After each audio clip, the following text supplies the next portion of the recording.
जैसे कि हमने देखा था, रेजिडेंट होने के लिए दो बेसिक कंडीशंस थी।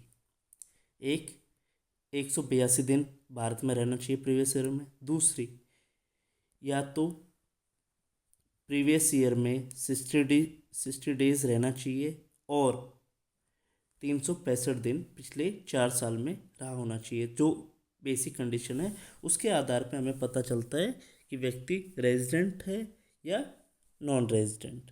अब रेजिडेंट को भी दो हिस्सों में और बांटा गया है, रेजिडेंट एंड ऑर्डिनरी रेजिडेंट, और दूसरा resident but not ordinary resident, मतलब निवासी एवं साधारण निवासी।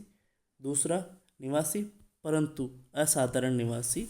ये HUF और इंडिविजुअल के लिए है। अब कोई भी व्यक्ति ordinary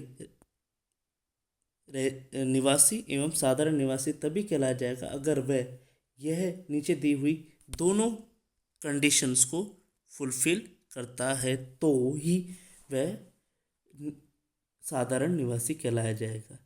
he has been in a resident in India for at least 2 out of 10 previous year immediately preceding the relevant previous year।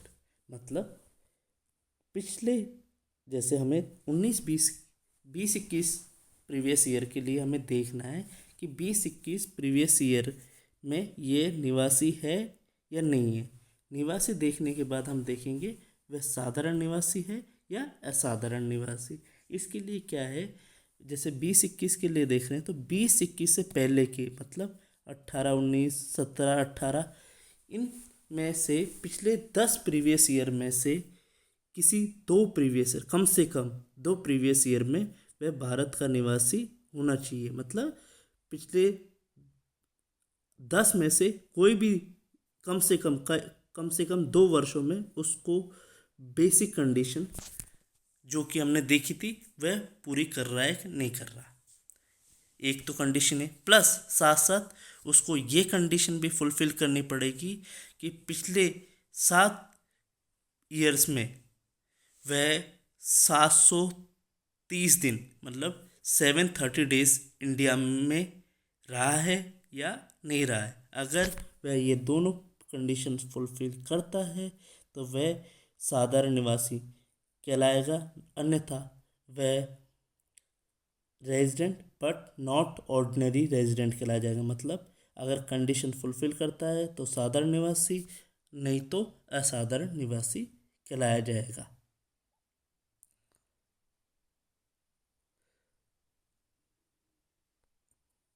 अब देखेंगे इंडिविजुअल के लिए नॉन रेजिडेंट कौन कहलाया जाएगा।